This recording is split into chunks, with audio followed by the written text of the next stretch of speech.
बहुत पहले की बात है। शिवगढ़ नाम के गांव में बिश्ना नाम का एक युवा लकड़हारा रहता था। जंगलों से वह लकड़ी काट कर लाता और उन लकड़ियों को बेचकर जो धन प्राप्त होता उसी से अपनी छोटी बहन रूपल व बीमार माँ का लालन पालन करता। उसकी बूढ़ी माँ अधिकतर बीमार रहती थी, इसीलिए रूपल और वह मिलजुल कर घर का कामकाज कर लिया करते थे। ये देखकर बूढ़ी माँ सोचती थी, कितने बदनसीब है मेरे बच्चे, सारा दिन काम काज में खपते रहते हैं। मैं अभागिन तो बीमार होकर चारपाई पर पड़ गई हूँ। अच्छी भली होती तो इनका थोड़ा हाथ ही बटाती। माँ की बीमारी ने बिश्ना और रूपल को समय से पहले ही समझदार बना दिया था। रूपल घर का सारा काम व माँ की देखभाल बड़ी ही लगन से करती थी। बिश्ना अपनी बहन रूपल को बहुत ही प्यार करता था। इसी प्रकार उनके दिन गुजर रहे थे। एक दिन जब बिश्ना जंगल से लकड़ी काट कर घर वापस लौटा, तब उसकी बहन ने कहा, भैया माँ की तबीयत अचानक बहुत बिगड़ गई है। अच्छा। बिश्ना झट से झोपड़ी के अंदर पहुंच गया, जहां उसकी बीमार माँ कराह रही थी। बिश्ना ने कहा, माँ देखो मैं आ गया हूँ। अचानक माँ ने आंखें खोली। दोनों बच्चों को उसने बड़े ही प्यार से देखा। फिर किसी तरह की पीड़ा को दबाकर उनसे बोली, मेरे बच्चों, लगता है मेरा अंतिम समय आ गया है। ऐसा मत कहो माँ, तुम हमें छोड़कर कैसे जा सकती हो। बिश्ना तू तो बहुत ही भोला है रे। अरे मरना जीना किसके वश में है। भगवान ही इस दुनिया में हमें भेजता है और जब ठीक समझता है वापस अपने पास बुला लेता है। नहीं माँ नहीं, मैं तुम्हें नहीं मरने दूंगा।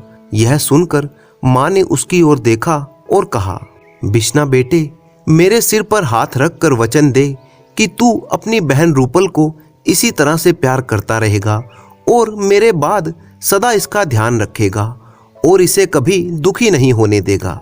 मैं वचन देता हूँ माँ, बस अब मैं चैन से मर सकूंगी। इतना कहकर माँ ने एक हिचकी ली और अगले ही पल उसकी गर्दन एक ओर लुढ़क गई। दोनों बच्चे रो रो कर विलाप करने लगे। रूपल और बिश्ना का तो मानो सारा संसार ही लुट गया था। उन्हें प्यार करने वाली माँ उनसे दूर जो जा चुकी थी। बिश्ना ने बड़े ही दुखी हृदय से माँ का अंतिम संस्कार किया। वह सोच रहा था, मुझे क्या पता था कि आज मैं जंगल से जो लकड़ियाँ काट कर लाया था वो लकड़ियाँ माँ की चिता में काम आएंगी। माँ की मृत्यु के बाद बिश्ना उदास सा झोपड़ी में ही पड़ा रहता। वह जंगल में लकड़ी काटने भी नहीं जाता था। उसकी यह दशा देखकर एक दिन रूपल ने उससे कहा, भैया ऐसा कब तक चलेगा। माँ तो छोड़कर चली गई है, तुम्हें भी अगर कुछ हो गया तो मेरा इस दुनिया में और कौन है। रूपल, भैया तुम्हें मेरी कसम है, जाओ जंगल में लकड़ियाँ काटने जाओ।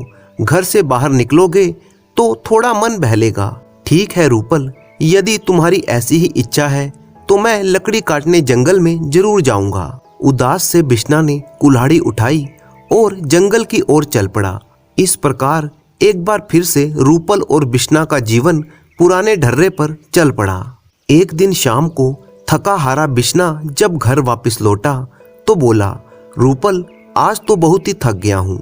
यह कहकर वह बिना हाथ मुंह धोए चारपाई पर पड़ गया। ये देखकर रूपल मुस्कुराकर बोली, भैया मेरी बात मानो, अब तुम अपना विवाह कर लो। रूपल, ये तुम क्या कह रही हो। भैया शाम को जब तुम थके हारे घर वापस आया करोगे तो भाभी तुम्हारे पांव दबाया करेगी। वह हम दोनों की खूब देखभाल करेगी। रूपल, तुम्हारा सुझाव तो अति उत्तम है, परंतु क्या भैया। अरे हम ठहरे गरीब, भला कौन अपनी बेटी मुझ फटीचर के साथ ब्याहेगा। दिन में सपने देखना छोड़ दे मेरी भोली बहन। भला ये भी कोई बात हुई भैया, क्या गरीबों का विवाह नहीं होता। मैंने ऐसा कब कहा, गरीबों का भी विवाह होता है रूपल। तब तुम्हें भी अपना ब्याह करना होगा, यही मेरी जिद है।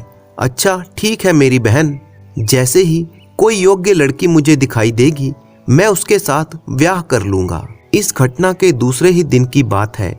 बिश्ना लकड़ी काटने जंगल में गया, तभी उसे किसी के रोने की आवाज सुनाई दी। वो आवाज सुनकर बिश्ना चौंक गया और सोचने लगा ये तो किसी औरत के रोने की आवाज है।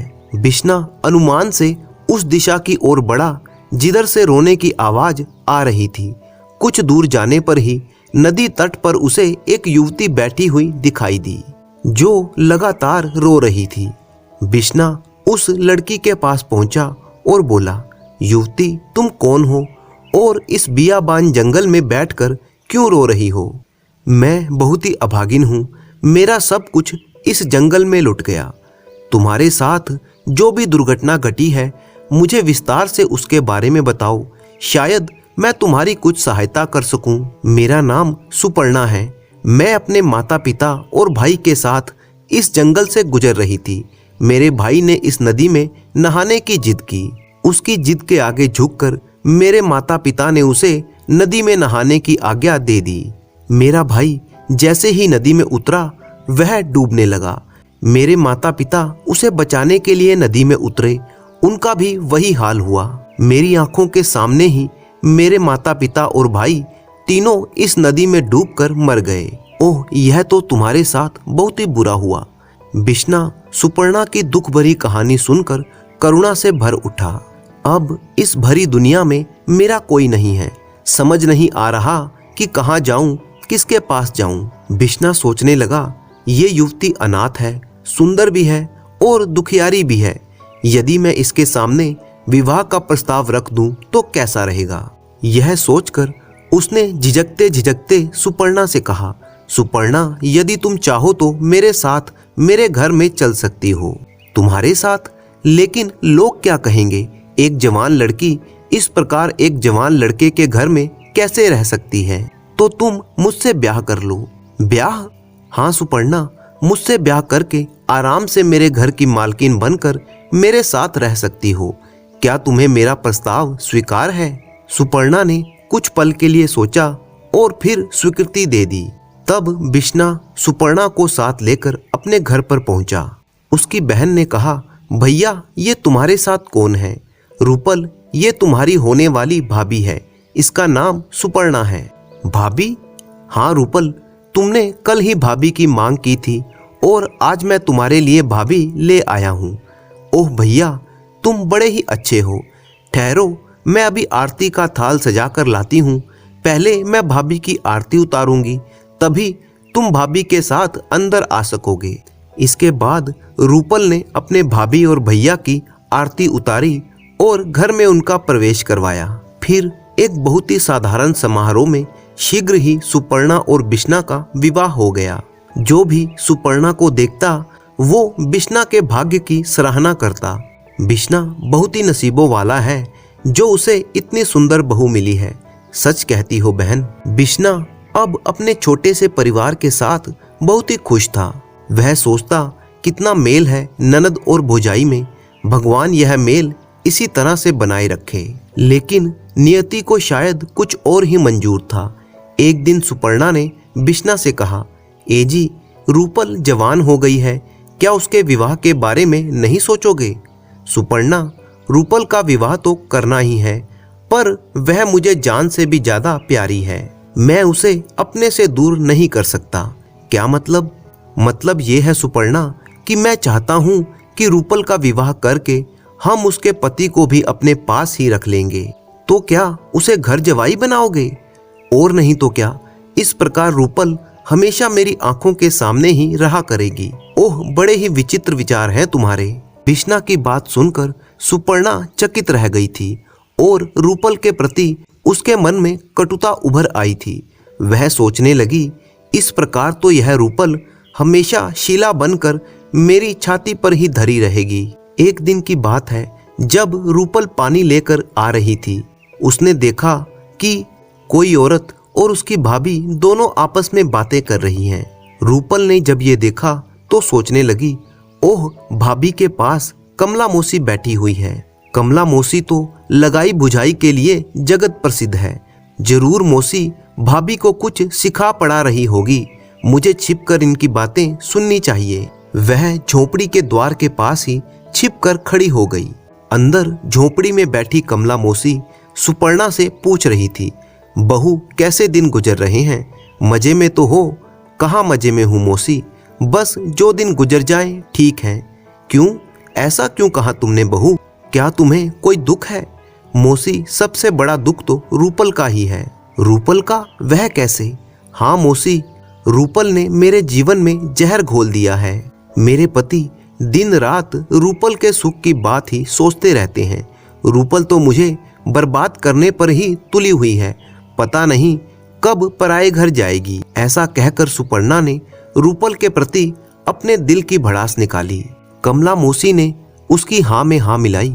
सो तो तुम ठीक कह रही हो बहू, रूपल अब बड़ी हो गई है, अब तो बिश्ना को उसका विवाह कर ही देना चाहिए। ब्याह हो तो वह विदा होकर अपने घर जाए। मेरे ऐसे भाग्य कहाँ मौसी, जो रूपल विदा होकर अपने घर में जाए। वह तो पत्थर बनकर हमेशा मेरी छाती पर ही धरी रहेगी। ये कहकर सुपर्णा ने रूपल के प्रति बिश्ना के विचारों के बारे में विस्तार पूर्वक कमला मौसी को बता दिया। सुपर्णा की सारी बात जानकर कमला मौसी ने सहानुभूति से उसकी ओर देखा और कहा, बहू, बिश्ना तो तुम्हारे साथ बहुत ही ज्यादा जाति कर रहा है। और नहीं तो क्या कमला मौसी, रूपल तो मेरे लिए जी का जंजाल बनकर रह गई है। सुपर्णा का एक एक शब्द झोपड़ी के बाहर खड़ी हुई रूपल के कलेजे में तीर बनकर चुभ रहा था। वह सोचने लगी तो सुपर्णा भाभी मुझे छाती पर रखा हुआ पत्थर समझती है। दुख के कारण वह स्तब्ध सी खड़ी रह गई। उसी अवस्था में जो घड़ा उसने पकड़ रखा था वह छूट गया और धड़ाम की आवाज करता हुआ फूट गया। घड़े के टूटने की आवाज सुनकर सुपर्णा चौंक गई और बोली, कौन है झोपड़ी के बाहर? सुपर्णा का कथन सुनकर रूपल ने दुख से लजरते हुए कहा, और कोई नहीं है भाभी, बाहर मैं हूँ, तुम्हारे जी का जंजाल। फिर रूपल सिर झुकाए हुए उसके सामने आ गई। उसे देखकर एक क्षण के लिए सुपर्णा घबरा गई, फिर होठों पर फीकी मुस्कान लाते हुए बोली, क्या कहती हो रूपल? तुम भला मेरे जी का जंजाल कैसे हो सकती हो? तुम तो मेरी प्यारी प्यारी इकलौती ननद हो। भाभी, दिल में लगे घाव पर अब शब्दों की लीपापोती ना करो। बाहर खड़ी होकर मैंने तुम्हारी और कमला मौसी के बीच हुई सारे वार्तालाप को सुन लिया है। मैं जान गई हूँ कि मेरे प्रति तुम्हारे विचार कैसे हैं। ओह, तो ये बात है। भाभी, मैं किसी के दिल पर बोझ बनकर नहीं रहना चाहती हूँ। तुम्हारा घर परिवार तुम्हें ही मुबारक हो। अब मैं इस घर में एक पल के लिए भी नहीं रहूंगी। कहाँ जाओगी तुम? कहीं भी भाभी, दुनिया बहुत बड़ी है, कहीं ना कहीं मुझे सिर छुपाने की जगह मिल ही जाएगी। ऐसी बात है तो कल की जाति आज ही चली जाओ, मैं तुम्हें रोकूंगी नहीं। ये सुनकर रूपल की आंखों में आंसू भर आए। उसने एक नजर झोपड़ी को चारों ओर से देखा, फिर तेजी से मुड़कर झोपड़ी के बाहर निकल गई। ये देखकर मौसी बोली, सुपर्णा, भगवान ने तेरी सुन ली। रूपल खुद ही घर छोड़कर चली जा रही है। मौसी, आज मैं बहुत ही खुश हूँ। अब सारे घर में मेरा ही राज होगा। इधर रूपल चलती गई, उसके पीछे गांव पर गांव छूटते गए, पर रूपल के पांव नहीं रुके। वह सोचती सब झूठा झगड़ा है, इस दुनिया में कोई किसी का नहीं होता, सब रिश्ते नाते झूठे हैं। दूसरी ओर शाम को बिश्ना जंगल से अपने घर पहुंचा और बोला, सुपर्णा, रूपल कहीं दिखाई नहीं दे रही, कहाँ गई है वो? सुपर्णा ने मुंह बिचकाकर जवाब दिया, ननद जी तो इसी प्रकार गांव में घूमती रहती है, घर के काम में तो उनका मन लगता ही नहीं है। उनका कहीं कोई ठौर ठिकाना हो तो मैं बताऊं। पत्नी के स्वर में कटुता को बिश्ना ने पहचान लिया। उसने सुपर्णा को तीखी नजरों से देखते हुए कहा, सुपर्णा, क्या कह रही हो? जल्दी बताओ, रूपल कहाँ है? रूपल घर छोड़कर चली गई है। बिश्ना पर मानो वज्रपात हो गया हो। क्या कहा? रूपल घर छोड़कर चली गई? लेकिन क्यों? तब सुपर्णा ने बिश्ना को रूपल के जाने की घटना बता दी। सारी बात जानकर बिश्ना ने घृणा से सुपर्णा की ओर देखा और कहा, सुपर्णा, तूने ही मेरी भोली भाली बहन को घर से निकाला है। मैंने? हाँ, तूने। तू बड़ी ही एहसान फरामोश है। जिस रूपल ने आरती के थाल के साथ तेरा स्वागत किया था, उसी को तूने घर से निकाल दिया। ऐसे करके तूने मेरी स्वर्गीय माँ की आत्मा को बड़ा ही दुख पहुंचाया है। अब संभाल अपना घर, मैं रूपल को ढूंढने जा रहा हूँ। क्या? हाँ, अब मैं लौटूंगा तो उसी को साथ लेकर लौटूंगा, वरना कभी तेरा मुंह ना देखूंगा। इतना कहकर बिश्ना रूपल की खोज में चल दिया। वह उसी दिशा में चलने लगा जिस दिशा में उसकी बहन गई थी। इधर जब रूपल लगातार चलती हुई वन में एक आश्रम के समीप पहुंची तो अचानक उसका सिर चकराया और वह भूमि पर गिरकर बेसुध हो गई। कुछ देर बाद जब उसे होश आया तो उसके सामने एक ऋषि महाराज बैठे थे। रूपल ने कहा, मैं कहाँ पर हूँ? बेटी, इस समय तुम पुरंदर ऋषि के आश्रम में हो। मैं यहाँ पर कैसे आ गई ऋषिवर? बेटी, तुम हमारे आश्रम के बाहर बेहोश होकर गिरी पड़ी थी। हम तुम्हें उठाकर यहाँ पर लाए हैं। ऋषिवर, आप मुझे यहाँ पर क्यों ले आए? मुझे जंगली जानवरों के भरोसे ही छोड़ दिया होता। क्या कहती हो बेटी? तुम्हें मरने के लिए जंगली जानवरों के भरोसे पर छोड़ देता? हाँ ऋषिवर, अब मेरे जीवन में रखा ही क्या है। मुझे जीने की कोई लालसा नहीं है ऋषिवर। लगता है बेटी तू दुखों की मारी हुई है। बेटी, मुझे अपनी राम कहानी सुनाओ ताकि मैं उस कारण को जान सकूं जिसकी वजह से तुम्हारे मन में जीवन के प्रति अरुचि उत्पन्न हो गई है। तब रूपल ने पुरंदर ऋषि को अपने विषय में सारी बातें विस्तार पूर्वक बता दी। रूपल के विषय में सब कुछ जानने के पश्चात पुरंदर ऋषि ने उससे कहा, बेटी, तुम्हारी भाभी सुपर्णा ने तुम्हारे साथ बहुत ही अन्याय किया है, परंतु इसका मतलब ये नहीं कि तुम अपने जीवन में आई कठिनाइयों से हार मान लो। तो आप ही बताइए ऋषिवर, इस विशाल दुनिया में मैं कहाँ पर जाऊं? बेटी, तुम्हें कहीं जाने की आवश्यकता नहीं है। आज से मेरी बेटी बनकर तुम इस आश्रम में रहोगी।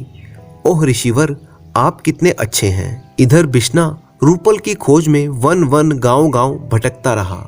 उधर रूपल आश्रम में रहकर जीवन गुजारने लगी। वह आश्रम की साफ सफाई करती, पूजा अर्चना के लिए वन में जाकर फूल तोड़कर लाती, वह सरोवर से जल भर कर लाती। यही उसकी दिनचर्या थी। एक दिन जब वह सरोवर से पानी ले रही थी तभी उसे एक आवाज सुनाई दी, रूपल, ओ रूपल। रूपल ने तत्काल ही पलटकर पीछे की ओर देखा। भैया तुम? रूपल, तुझे मैंने कहां कहां नहीं ढूंढा, कहां कहां नहीं खोजा। तू मुझे छोड़कर क्यों चली आई? बिश्ना दौड़कर उसके पास आया। रूपल, इस प्रकार वन में तू क्या कर रही है? चल घर वापस चल। रूपल के मन में तो भाभी के बोल भाले की समान गड़े हुए थे। उसने स्नेह से बिश्ना की ओर देखते हुए कहा, भैया, सुपर्णा भाभी का घर है, मेरा नहीं। ईश्वर ने मुझसे मेरे माता पिता छीन लिए और भाभी ने मेरा सगा भाई भी छीन लिया। अब इस संसार में ईश्वर के सिवाय मेरा कोई नहीं है। तुम घर वापस लौट जाओ भैया। मैं इस वन में रहकर ही अपना शेष जीवन गुजारूंगी। रूपल, इतनी जिद ना करो, मेरा कहा मानो और घर वापस लौट चलो। नहीं भैया, मैं किसी भी सूरत में घर वापस नहीं जाऊंगी। तब मेरी भी सुन लो रूपल, मैंने माँ को वचन दिया था कि तुम्हारी रक्षा करूंगा। तुम घर नहीं चल रही हो तो मैं भी वापस लौट कर नहीं जाऊंगा। मैं भी तुम्हारे साथ इसी वन में रहूंगा। भैया, जैसी तुम्हारी मर्जी हो वैसा करो, मुझे इन बातों से कोई फर्क नहीं पड़ता। तब रूपल बिश्ना को साथ लेकर आश्रम में वापस आ गई। आश्रम में पहुंचकर रूपल ने बिश्ना का परिचय पुरंदर ऋषि से करवाया। ऋषिवर, ये मेरा भाई बिश्ना है, चिरंजीवी रहो बेटा। ऋषिवर, भैया चाहते हैं कि वे भी मेरे साथ इस आश्रम में रहें। यदि ये इस आश्रम में रहना चाहता है तो मुझे कोई आपत्ति नहीं है। ये सुनकर बिश्ना के मुख पर खुशी की लहर दौड़ गई। बिश्ना, तुम्हें तो ये पता ही होगा कि तुम्हारी पत्नी सुपर्णा इन दिनों गर्भवती है। क्या?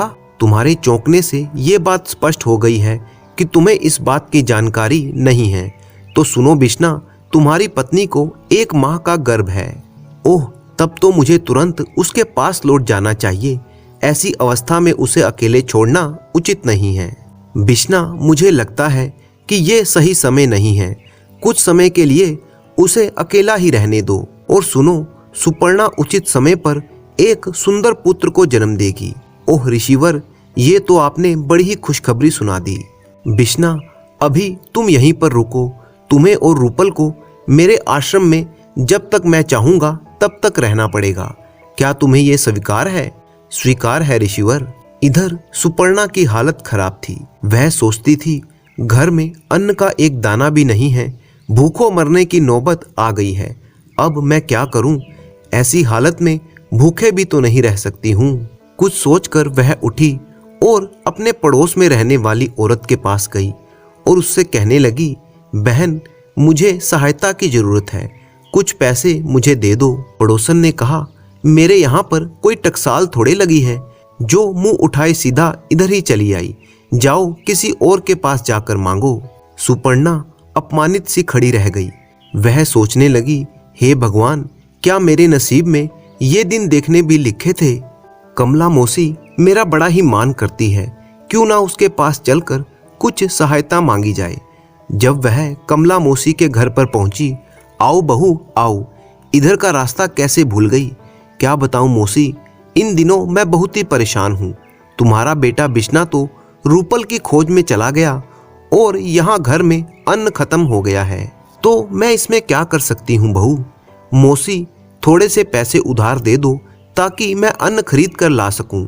बाद में मैं आपके सारे पैसे लौटा दूंगी। सुपर्णा, मुझे और सब कुछ तो अच्छा लगता है, पर यह भिखारियों की तरह गिड़गिड़ाना अच्छा नहीं लगता। तुम अच्छी खासी स्वस्थ स्त्री हो, सेवा मजदूरी करके कुछ पैसे क्यों नहीं कमा लेती? मौसी, मैं भला मजदूरी कैसे कर सकती हूँ? अरे सुनो, गांव के जमींदार प्रभु दयाल की हवेली में झाड़ू पोछा करने के लिए एक नौकरानी की आवश्यकता है। तू हवेली में जाकर जमींदारन से काम मांग, वो अवश्य ही तुझे नौकरी पर लगा लेगी। मौसी, तुम कहती हो तो मैं जाकर उनसे काम मांग लेती हूँ। संपूर्णा ने हवेली में जाकर जमींदारन से काम मांगा। जमींदारन ने फौरन उसे नौकरी पर रख लिया। सुपर्णा उसी दिन से हवेली में झाड़ू पोछा और नौकरानी का काम करने लगी। दिन भर वह बदन तोड़ मेहनत करती और शाम को रूखी सूखी खाकर अपनी झोपड़ी में आकर पड़ जाती। इसी प्रकार से उसके दिन गुजरने लगे। उचित समय पर उसने एक फूल से बेटे को जन्म दिया। वह सोचती, आज इसके पिता और बुआ अगर घर में होते तो वह कितने खुश होते। वक्त की ठोकरों ने उसकी अकल ठिकाने लगा दी थी। अब वह उस घड़ी को बार बार कोसती थी जब उसने रूपल को घर से निकल जाने के लिए कहा था। इधर एक दिन पुरंदर ऋषि आश्रम में बैठे बैठे ही अचानक ही मुस्कुरा उठे। यह देखकर पास ही बैठी रूपल ने पूछा, ऋषिवर, आप एकाएक मुस्कुराए क्यों? बेटी, बात ही मुस्कुराने की है। तेरा होने वाला पति, जो कि विदर्भ देश का राजा अभयंकर है, एक बहुत ही बड़ी नादानी करने जा रहा है। वह रेगिस्तान के पार वाले राज्य जूनागढ़ पर आक्रमण करने के लिए निकल पड़ा है। यह आप क्या कह रहे हैं ऋषिवर? राजा अभयंकर मेरा होने वाला पति है? हाँ बेटी रूपल, राजा अभयंकर ही तेरा होने वाला पति है, पर वह बहुत ही क्रूर और निरंकुश राजा है। हालांकि वह बहुत ही धनी राजा है, लेकिन फिर भी उसकी और अधिक धनवान होने की लालसा पूरी नहीं होती। वह सारी दुनिया की दौलत अपने अधिकार में लेने के सपने देखा करता है। इसके लिए वह हर प्रकार की नीति अपनाने को तैयार रहता है। इस बार वह अपने खजाने में और ज्यादा धन भरने के उद्देश्य से जूनागढ़ पर आक्रमण करने के लिए निकल पड़ा है। ओह, तो ऐसे नीच राजा से मेरा विवाह होगा?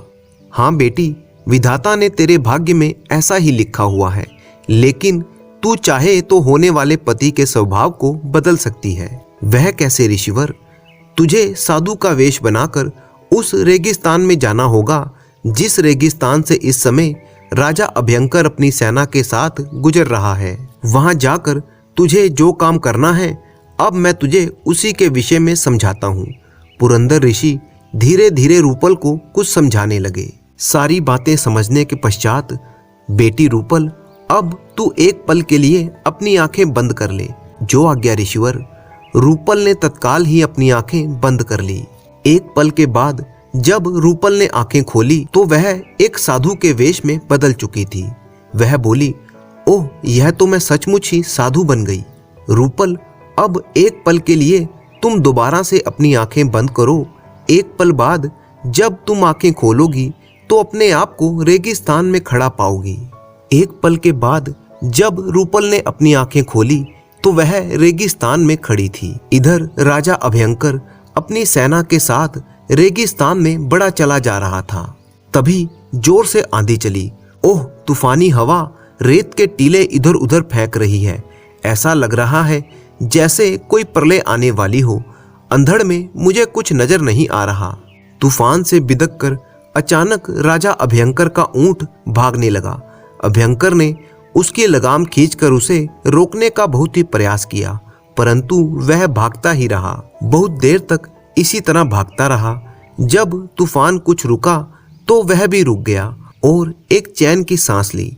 उसे दूर दूर तक रेत ही रेत नजर आ रही थी।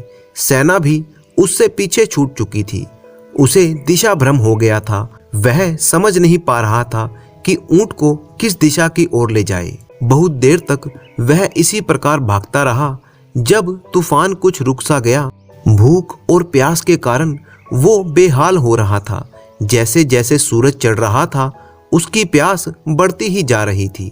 चिलचिलाती धूप में उसका गला सूख रहा था। तालू में कांटे से चुभ रहे थे। वह सोचने लगा, यदि मुझे कुछ देर तक और पानी नहीं मिला तो मैं प्यास के कारण तड़प तड़प कर मर जाऊंगा।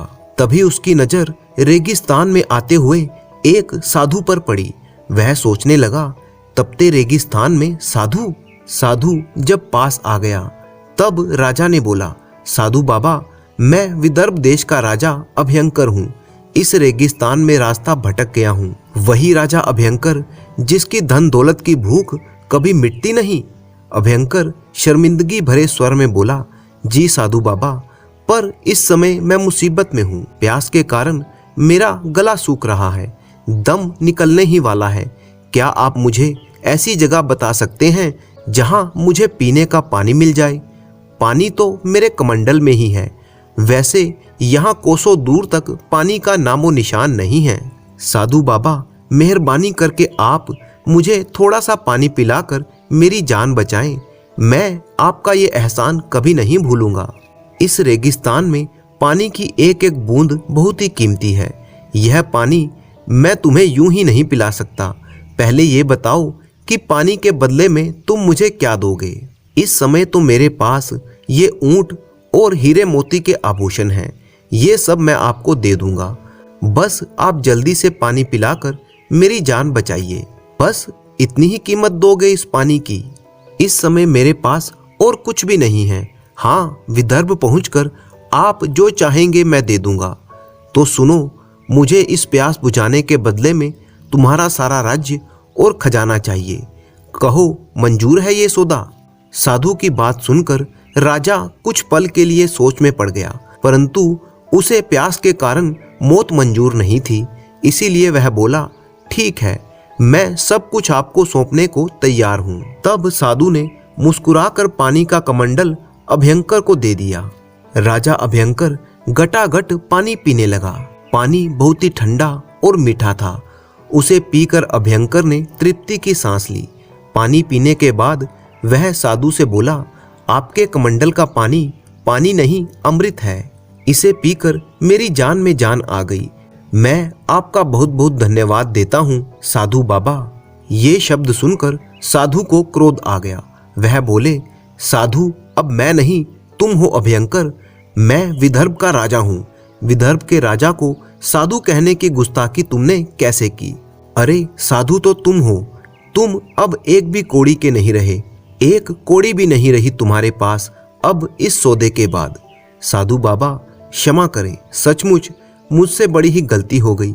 आप ठीक कहते हो, मैं सचमुच साधु हूँ और आप राजा हैं। एकाएक साधु हंसने लगा।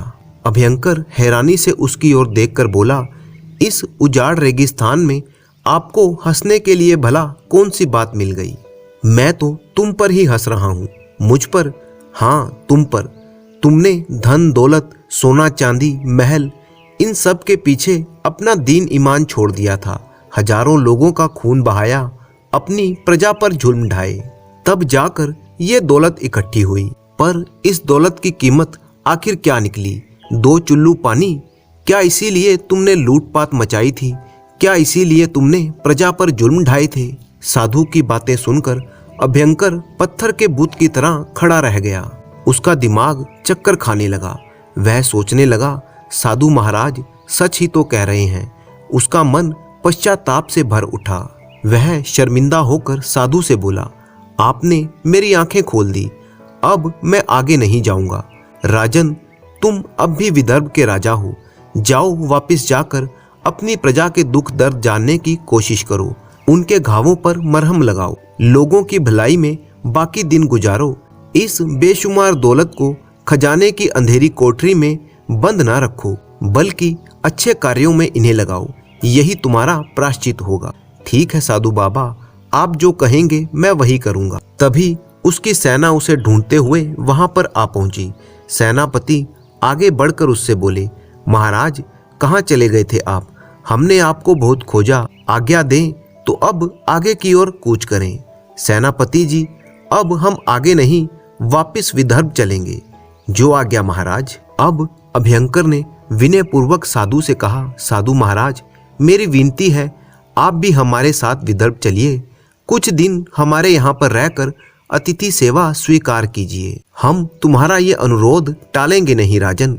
उसी समय अभयंकर उसकी सेना वापस विदर्भ की ओर लौट पड़ी और साधु के वेश में रूपल भी उसके साथ चली गई। विदर्भ पहुंचकर अभयंकर ने रूपल को राजकीय अतिथि गृह में ठहराया और कहा, साधु बाबा आप यहाँ पर विश्राम करें, मैं चलकर आपके लिए भोजन का प्रबंध करवाता हूँ।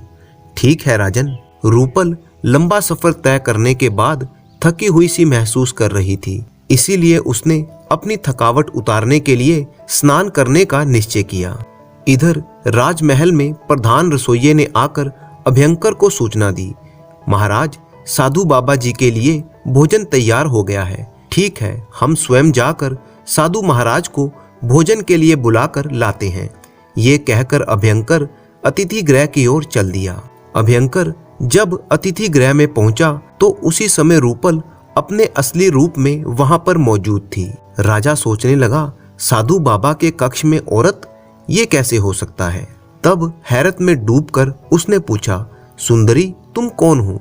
साधु महाराज कहाँ पर हैं? महाराज मेरा नाम रूपल है और मैं ही साधु बाबा हूँ। क्या मतलब? महाराज साधु के वेश में रेगिस्तान में मैं ही आपको मिली थी। फिर रूपल ने विस्तार पूर्वक अभयंकर को सारी बात बताई। सारी बात जानकर राजा ने कहा, रूपल पुरंदर ऋषि ने तुम्हें बताया था कि तुम्हारा विवाह मुझसे होगा। क्या तुम इस संबंध को स्वीकार करोगी? क्यों नहीं महाराज, ये तो मेरा सौभाग्य होगा। उसी दिन राजा अभयंकर ने रूपल के साथ विवाह कर लिया। विवाह के पश्चात रूपल अभयंकर के साथ पुरंदर ऋषि के आश्रम में पहुंची, जहां पर उसके भाई ने दोनों का स्वागत किया। तब वे तीनों पुरंदर ऋषि के पास पहुंचे। आओ रूपल, आओ राजा अभयंकर। राजा अभयंकर पुरंदर ऋषि के चरण स्पर्श करता है और विनय पूर्वक उनसे कहता है, ऋषिवर आपके कारण ही मैं कुमार्ग को छोड़कर सही मार्ग पर चल पड़ा हूँ। ना आप साधु के वेश में रूपल को मेरे पास भेजते और ना मेरी आंखें खुलती। राजन मुझे खुशी है कि तुमने सत्य को पहचान लिया है। तब पुरंदर ऋषि ने बिश्ना और रूपल से कहा, अब तुम दोनों अपने गांव सुपर्णा के पास जाओ। वहां पर वह पश्चाताप की अग्नि में जल रही है। जो आज्ञा महाराज। इधर शिवगढ़ में सुपर्णा बहुत ही दुखी थी। वह सोचती थी, हे भगवान कब मेरे कष्टों को दूर करोगे? मेरे पति और ननद को शीघ्र ही मेरे पास वापस भेज दो। मुझ पर दया करो भगवान। यही वो क्षण था जब राजा अभयंकर का रथ उसकी झोपड़ी के बाहर आकर रुका। रूपल के कहने पर बिश्ना अकेला ही रथ से उतरकर झोपड़ी में गया। तब उसकी पत्नी सुपर्णा ने कहा, स्वामी आप आ गए। वह दौड़कर उसके कदमों में लिपट गई और फूट फूट कर रोने लगी। वह बार बार एक ही बात कहती, स्वामी मुझे क्षमा कर दो, मैं अपराधीन हूँ। बिश्ना ने यह देखकर उससे कहा, सुपर्णा तुम मेरी नहीं बल्कि रूपल की अपराधीन हो। जाओ उसी से जाकर क्षमा मांगो। कहाँ है रूपल? वह बाहर रथ में अपने पति के पास बैठी है। रथ के पास पहुंचकर हाथ जोड़कर वह रूपल से बोली, रूपल बहन मुझे क्षमा कर दो।